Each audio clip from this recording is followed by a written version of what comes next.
தன்னோட உயிரை பணையம் வச்சு ரொம்ப பதட்டமான சூழ்நிலையில துப்பாக்கி சண்டை போட்டு யுன்செரியை இடிக்க வந்த வண்டியை கேப்டன் தடுத்து நிறுத்துறாரு. கீழே விழுந்த கேப்டனுக்கு அடிபட்டுருச்சான்னு பதறி போய் யுன்செரி கேக்குறா. ஆனா அவளை கொல்ல வந்த வண்டியில இருந்து வந்த ஆளுங்க அவளை சுட ட்ரை பண்றாங்க. கேப்டன் அந்த குண்டடியை ஏத்துக்கிறாரு. இவங்களுக்கு ஹெல்ப் பண்ண வந்த வங்பாங்கும் குண்டடி பட்டுருது.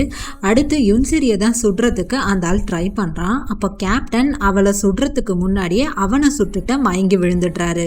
இந்த பரபரப்பான சூழ்நிலையில வங்பாங் யுன்செரி கிட்ட ஃப்ளைட்டுக்கு டைம் ஆயிடுச்சு, நீங்க போங்க நாங்க பாத்துக்கிறோன்னு சொல்ல அவ கேப்டனுக்கு இப்படி அடிபட்டுருச்சுன்னு யோசிச்சுக்கிட்டே உனக்கும் காலில் அடிபட்டிருக்கு, அதனால நான் வண்டி ஓட்டுறேன்னு சாவியை வாங்கிடுறா. ஏர்போர்ட் போகணும்னா நேரா போகணும், ஆனா பக்கத்து ஊர்ல ஹாஸ்பிட்டல் இருக்கான வங்பாங் கிட்ட கேட்டுட்டு தான் இப்போ சவுத் கொரியா போறதை விட கேப்டனோட உயிரை காப்பாத்துறது தான் முக்கியம்னு சொல்லி ஹாஸ்பிட்டலுக்கு கூட்டிட்டு போயிடுறா. கேப்டனோட நிலைமைய டாக்டர் செக் பண்ணிட்டு இருக்கிறாங்க. அப்போ வங்பாங் இப்போ கூட நீங்க கிளம்புன ஏர்போர்ட் போயிடலான்னு சொல்றான். ஆனா ஹாஸ்பிட்டல்ல இருந்த நர்ஸ் கேப்டனோட பிளட் குரூப் அவங்க கிட்ட ரிசர்வ் இல்லாதனால வேற ஒரு ஆளை ஏற்பாடு பண்ண சொல்லி யுன்செரி கிட்ட அவசரப்படுத்திட்டு போறாங்க. அப்போ வங்பாங் சொல்வான், என்னோட பிளட் குரூப்பும் மேட்ச் ஆகாது, இப்போ என்ன பண்றதுன்னு தெரியலன்னு சொல்றப்போ யுன்செரி என்ன பிளட் குரூப்னு கேட்க ஓ குரூப்னு சொல்றாங்க. யுன்செரிக்கும் அதே பிளட் குரூப் தான் தெரிஞ்சதுமே நானே பிளட் டொனேட் பண்றேன்னு சொல்றா.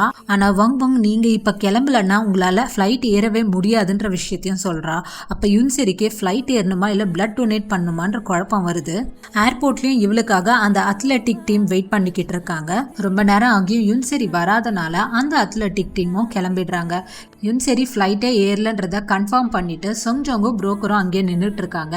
அப்போ சொங்ஜோங்க்கு யுன்செரிக்கு என்ன ஆச்சுன்ற டவுட் வந்து புரோக்கரை கேட்குறான். ஆனால் அவங்க யாருக்குமே அந்த விஷயம் தெரியல. யுன்செரியை கொல்ல வந்த இன்னொரு ட்ரக் ஆளுங்கள்ல இருந்து ஒருத்தன் தப்பிச்சு வந்து சுவல்கங் கிட்ட ரிப்போர்ட் பண்றான். அங்க ஒரு பைக்கர் சடனா வந்து யுன்செரியை காப்பாத்தினதாகவும் அவரோட கன் ஷாட் எல்லாம் ரொம்ப துல்லியமா இருந்ததாகவும் ரிப்போர்ட் பண்றான். அப்போ கேப்டன் ரீ எங்க போனாருன்றத விசாரிக்க சொல்றான். ஆப்ரேஷனுக்கு பிளட் தேவைப்பட்டதுனால யுன்செரி பிளட் டொனேட் பண்ணிட்டு அவரை சர்ஜரிக்கும் அனுப்பி வைக்கிறா. வங்பாங்க்கும் உடம்பு சரியில்லாத காரணத்தினால நீயும் போய் ரெஸ்ட் எடுன்னு சொல்லிட்டு கேப்டன் போட்டுட்டு இருந்த ட்ரெஸ்ஸை அவன் வாங்கி வச்சுக்கிறா. அப்போ கேப்டனோட ரத்தம் படிஞ்ச அந்த யூனிஃபார்ம் எடுத்து பார்க்குறப்போ ஒரு குட்டி ஃபோட்டோ கீழே விழுது. எடுத்து பார்த்தா அது இவளோட ஃபோட்டோ தான்.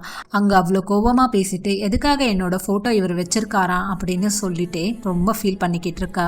இங்கே கேப்டனுக்கு நல்லபடியாக சர்ஜரி முடிஞ்சு வெளியே வந்ததும் எந்த பிரச்சனையும் இல்லைன்னு டாக்டர் சொல்றாரு. யுன்செரி அவங்களுக்கு ரொம்ப தேங்க்ஸ்ன்னு சொல்லிட்டு நாள் ஃபுல்லா கேப்டன் பக்கத்துலேயே உட்காந்து பாத்துக்கிறா.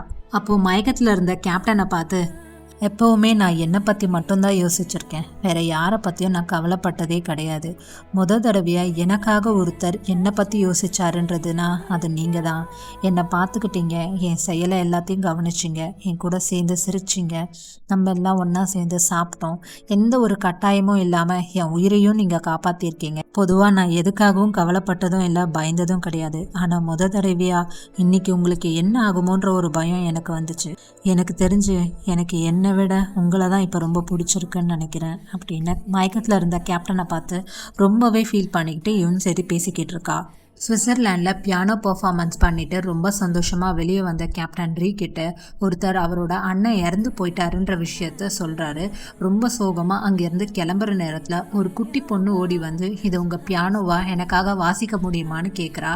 நான் என் அண்ணனுக்காக ஒரு மியூசிக்கை கம்போஸ் பண்ணேன், எனக்காக நீ கடைசி ஆடியன்ஸாக இருந்து கேட்க முடியுமா அப்படின்னு அந்த குட்டி பொண்ணை அவரும் கேட்டுட்டு அங்கே ஒரு அழகான மெலடியை வாசிக்கிறாரு. அந்த நினைவுகளோட இப்போ கேப்டன் கண் முழிச்சு பார்த்தா யுன்செரி அவர் கண்ணு முன்னாடி இருக்கிறா.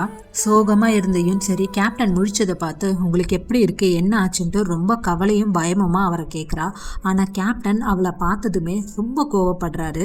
எங்கள் எல்லாரோட உயிரையும் பணைய வச்சு உன்னை இங்கேருந்து அனுப்புறதுக்காக நாங்களும் எல்லா முயற்சியும் பண்ணிக்கிட்டு இருக்கோம். ஆனால் நீ போகாமல் இங்கே இருக்கிற எல்லா வாய்ப்பையும் நழுவ விட்டுட்டு எத்தனை நாள் இங்கே இருந்து எங்கள் எல்லாருக்கும் தொல்லை கொடுக்க போகிறேன்னு ரொம்ப ஹாஷாக பேசிடுறாரு. இதை கொஞ்சம் கூட எதிர்பார்க்காத யுன்செரிக்கு ரொம்பவே கஷ்டமாகவும் கவலையாகவும் இருக்கும். உங்களுக்கு இன்னும் மயக்கம் சரியா தெரியாதனால மனசில் இருக்கிற எல்லாத்தையும் அப்படியே பேசுகிறீங்கன்னு நினைக்கிறேன்.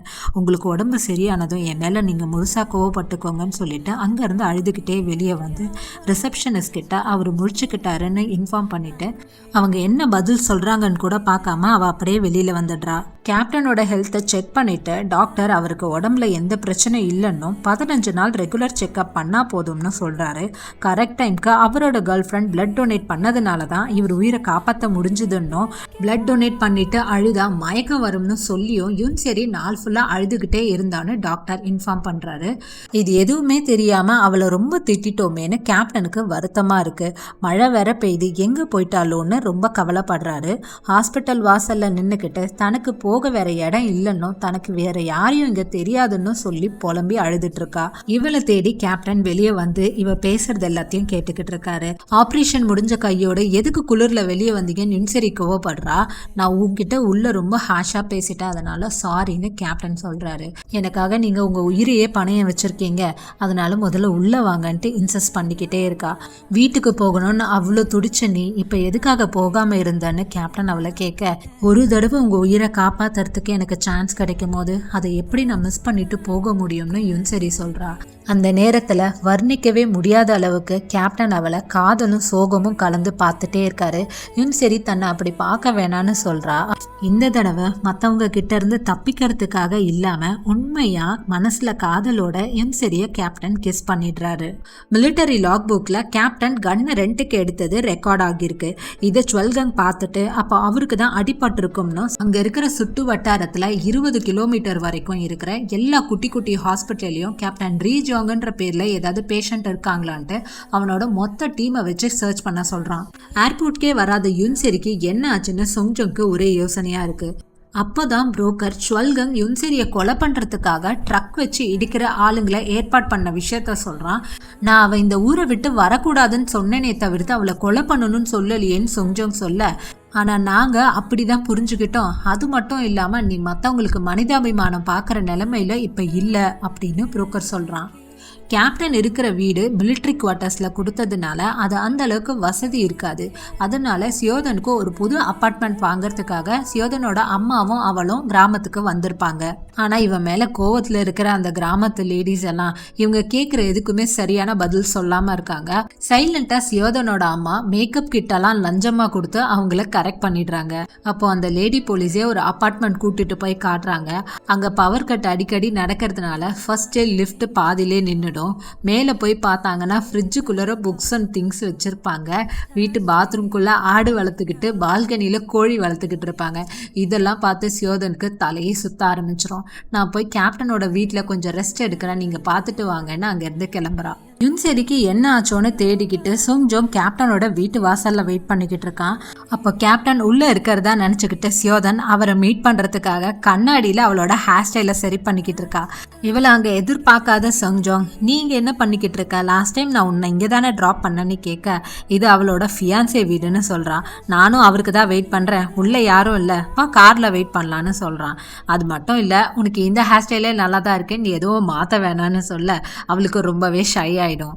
கேப்டனோட பிபி எல்லாம் செக் பண்ணிட்டு நர்ஸ் நேற்று நைட்டு யாரோ 2 பேர் கிஸ் பண்ணிக்கிட்டு இருந்தாங்க, ஒரே சங்கோஜமா போச்சுன்னு சொல்ல கேப்டனுக்கும் யுன்செரியா அவங்கள தான் அவங்க கிண்டல் பண்றாங்கன்றது புரிஞ்சுக்கிறாங்க.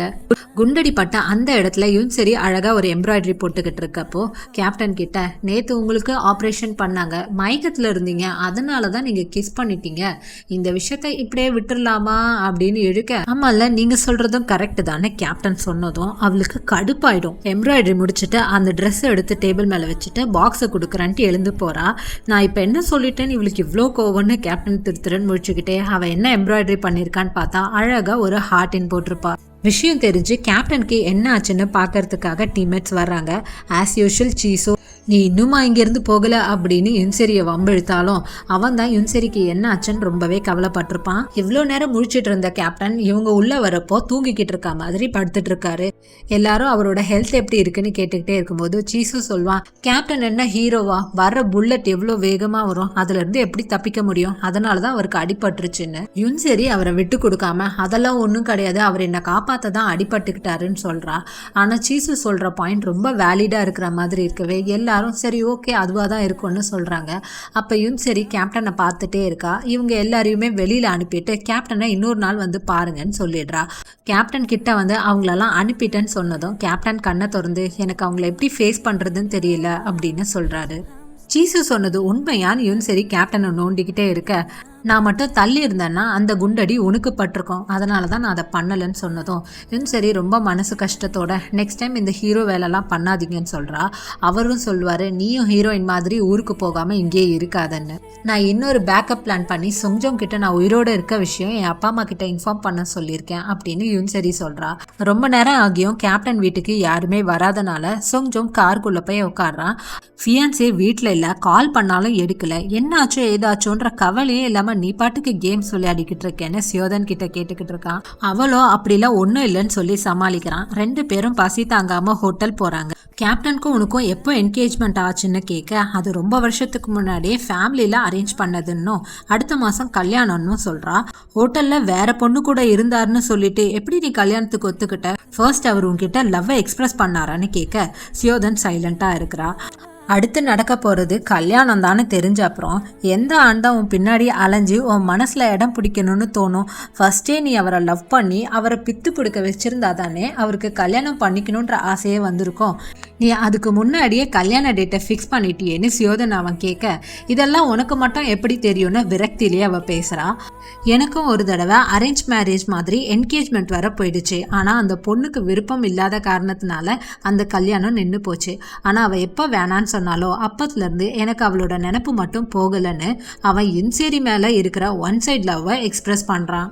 இவனுக்கு யுன்செரி மேலே இன்ட்ரெஸ்ட் இருக்குது, சியோதனுக்கு கேப்டன் மேலே இன்ட்ரெஸ்ட் இருக்குது. இப்போ என்ன ஆக போகுது அப்படிங்கிறது எல்லாத்தையும் நெக்ஸ்ட் எபிசோடில் பார்க்கலாம். டெய்லி மதியானம் 1 மணிக்கு உங்கள் கீர்த்தி வாய்ஸஸ் சேனலில் crash landing on you series release ஆகும். மிஸ் பண்ணாமல் பாருங்கள்.